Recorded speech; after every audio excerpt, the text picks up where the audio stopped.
Hey all, back to my channel. I'm Amber and I am finally back with a video. I know it's been quite some time since I made a video. I think it was February when my last video was posted. I know I have read some, but these past few months I have not read a single book.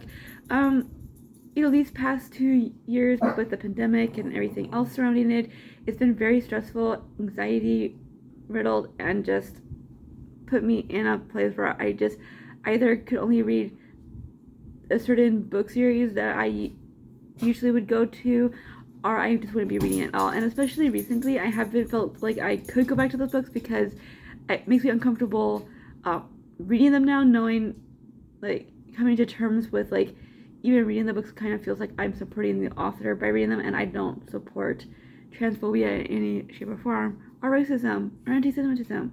So I just don't feel comfortable reading those books anymore. So I don't really have anything that does that for me, where I can just easily get into a book and just escape into it so easily like that. Hopefully I will find something that can do that for me. I have plenty of other fantasy books out there that I can read. I just need to actually read them, and hopefully I will find something else. But I've finally gotten back the motivation and the drive to read. So I was watching several booktubers, and they had a bunch of books and they're talking about, and they automatically made me go and request them from the library. So I got all 4 of them, and I have one on hold that is ready to be picked up, and then one on the way. So this week I am focused on finishing these 4 books. Hopefully by next week I will be able to focus on some of my own books that I need to read.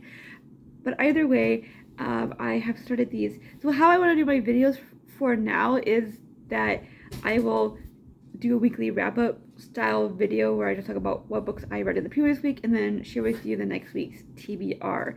I feel like I can only focus on 1 week at a time, and I don't want to like put too much pressure on myself by having a whole month's TBR out there, and that can get too stressful for me. So I want this to be fun, and I want to enjoy what I'm reading. So the 4 books I have so far to read for this week, that I have already actually started. The first one being Heir Apparent by this author. I don't know how to pronounce her name, but this is a middle grade fantasy. I think I would say a fantasy. So this has a virtual reality game, and we are introduced to Janine, who is 14 years old. She gets a gift card to go to this arcade, game arcade, and with this kind of virtual reality game, you are able to taste, feel, see, hear, all of it.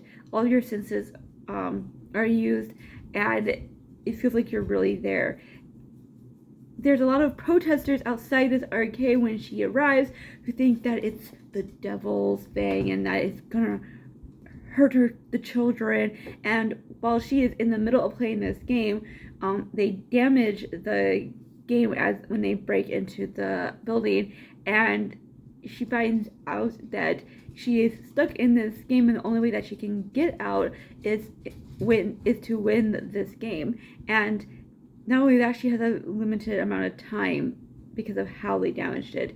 So apparently, like, you'd have like 5 hours extra time if something had happened to the game, but because of how they damaged it, she doesn't have that much time. But she doesn't even know how much time she actually has. So she's in a bit of a desperate situation here. And the game that she's playing, you have multiple ways that you can win and multiple ways you could die. And so it's a lot like that. And also, it kind of gives me like Jumanji vibes because of of how like they get stuck in a game and limited amount of lives, that kind of thing. So it's enjoyable. This was, I think, published in the 1990s, like late 1990s. So the virtual reality game is definitely not what you would think of when it comes to the virtual reality games that we actually have today. Okay, so actually this was published in 2002. That's weird. Okay, not weird, it's just I thought I saw, oh, never mind. That's why. Okay, anyways, so I've read about 52 pages in this. And right, like I'm right where she's like just starting, like she just realized that she has a limited amount of time, and I think she's been killed twice already. But I don't think that, I thought like if she died in the game, she would actually die for real. But I was wrong about that. So I'm enjoying it. It's middle grade. Like when I was like reading like right after, I thought I was really enjoying it, but thinking more on it, I am not as enthralled by it as I was when I was in the middle of reading it. Um, it's really good, and I am liking Jeanine, but also at the same time, like I barely started it. We barely got into the main crux of this story that she is in the middle of playing out. So we shall see where this goes. The next book that I am reading is Autobiography by Christina Lauren. This is contemporary YA, and this is about Tanner, who in his sophomore year moved from California to Utah.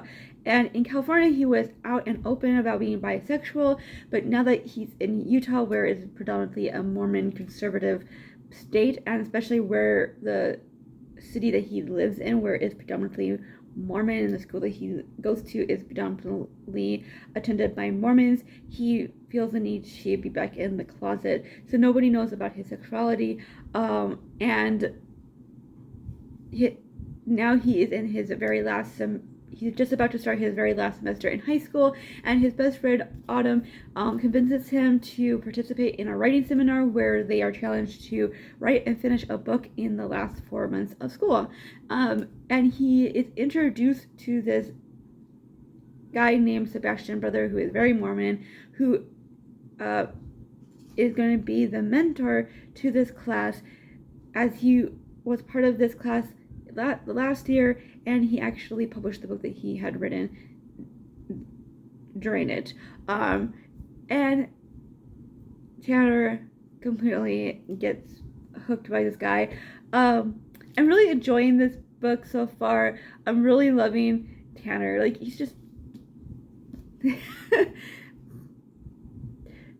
and I feel like this is such an authentic teenage, like high school type of thing, and I really appreciated the honesty about this. Like, when a lot of YA tends to automatically call it love, but they call it what it is in this book, and that is it's infatuation. Like, they recognize it, what they're feeling as it is, and they call it what it is, and I really appreciate that. It makes it more honest and authentic, and I get so tired of the YA is the love trope thing, because it's unrealistic, because love is an action and a choice, whereas infatuation is a feeling and like lust and all that. And so like you see that, and then now where I'm at in the book, he's just starting to like get to know Sebastian like for real. They are on their own, helping. Sebastian's supposed to be helping him with his outline, and such. So we shall see where this goes, because it's going to be very interesting, I think, because Sebastian, I don't think, has ever dealt or tried to deal with his sexuality in any shape or form, so he could be in very huge denial about what his sexuality really is. And then you have Tanner, who's been out before and seems very firm in his own sexuality and identity. So like, it'll be interesting to see what kind of drama this may bring out. I'm also curious about the best friend, because I'm just like, if you're that close, she has to have some kind of idea and all that. So it'll be very interesting, because I can see that there's going to be some kind of drama surrounding all this at some point. But I'm just enjoying like Tanner just trying to like deal with these emotions that he's never felt before and such, and I just really am enjoying this writing. So far, so good. Then the next one is Never Rolled Awake by Marisha Pessl, and this kind of has like a groundhog feel to it. This is about Beatrice Hartley, who has just finished her first year in college. And in her last year of high school, her boyfriend Jim died, and they were part of a 6-friend group who are very popular, and like the cool kids of school. And she believes that they know more about what happened to him than they let on, because apparently his death was inconclusive, like the how and why and all that. So when she gets invited to one of the girls'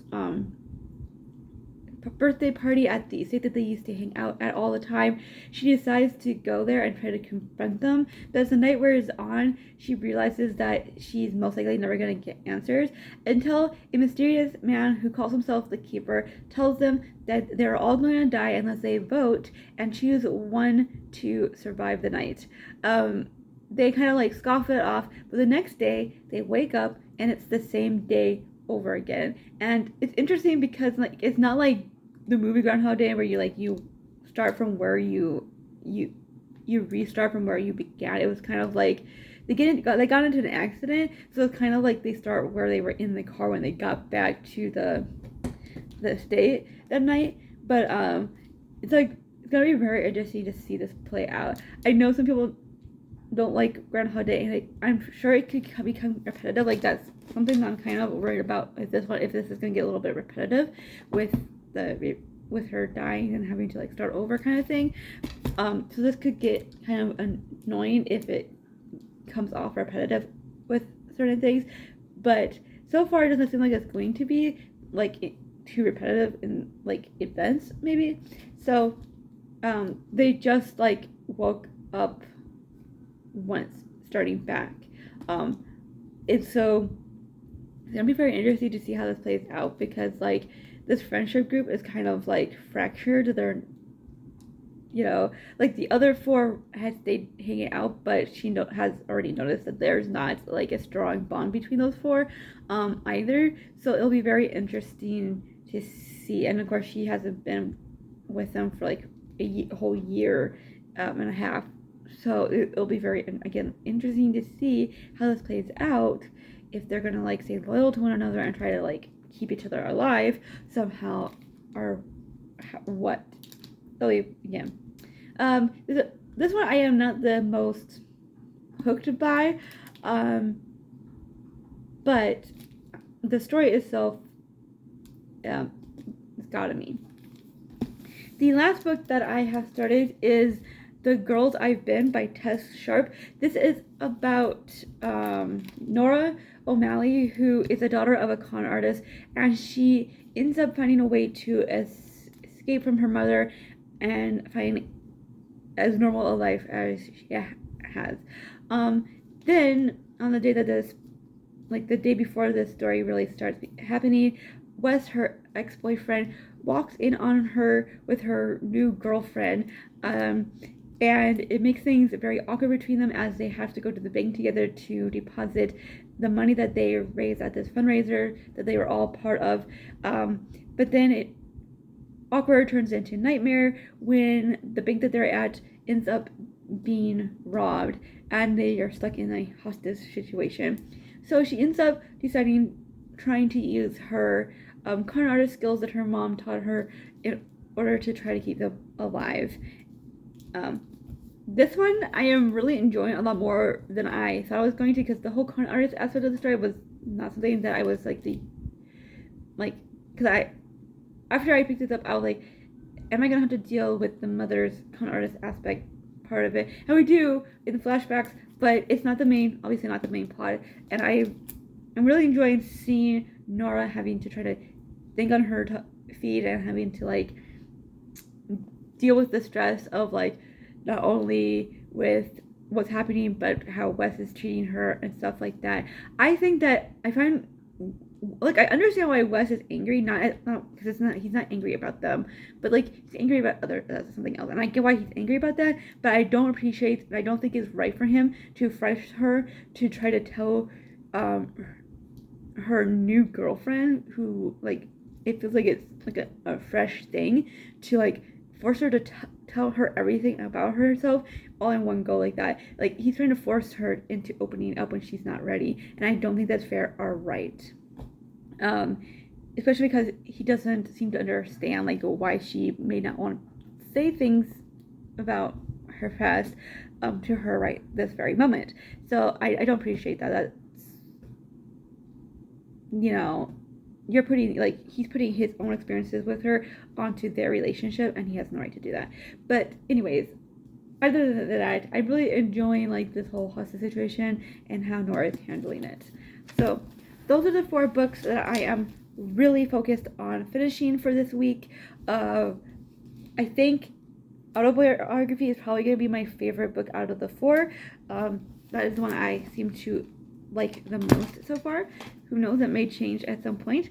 But what I do want to kind of start working on a little bit here and there is The Fellowship of the Ring by J.R.R. Tolkien. I was trying to add this as my 5th book, but once I got done with the 4 books, I was kind of tired and kept falling asleep. Maybe I won't fall asleep today. Maybe I'm more wide awake. I slept better today, so maybe I will go strong and finish and start officially reading it today. We shall see. But this is a reread. I watched the first book, first movie, so I thought it seemed logical to read the book, and I don't know if I've actually reread them this year already or not, but either way, I am in the mood to read those. I just couldn't stay awake yesterday, so hopefully I will be able to, because I did get pretty far. I got to where Bilbo has left and Frodo and Gandalf is talking, right at, when, actually I'm back when he's starting to give away the stuff that Bilbo has set off.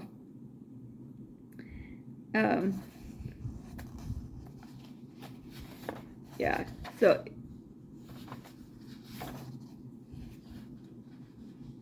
anyways, yeah, that's where I'm at. So I'm 46 pages in, not counting the fact that I don't read the introduction anymore, because it's just a lot of things that is you already know this. If you read The Hobbit and you read this book, you already basically know a lot of the stuff that it's talking about in the intro, so I don't feel the need to read that anymore. So 46 pages in, and yeah, reading this new hardback cover that I got last year with that. So I think I'm going to be determined to actually try putting this in, but I'm not going to force myself to. My main focus is those 4 books. So anyways, that is all that I have to talk about today. I would love to hear what you've been reading. If you've read any of these, what your thoughts on them. Just please no spoilers. And until next time, thank you all so much for watching.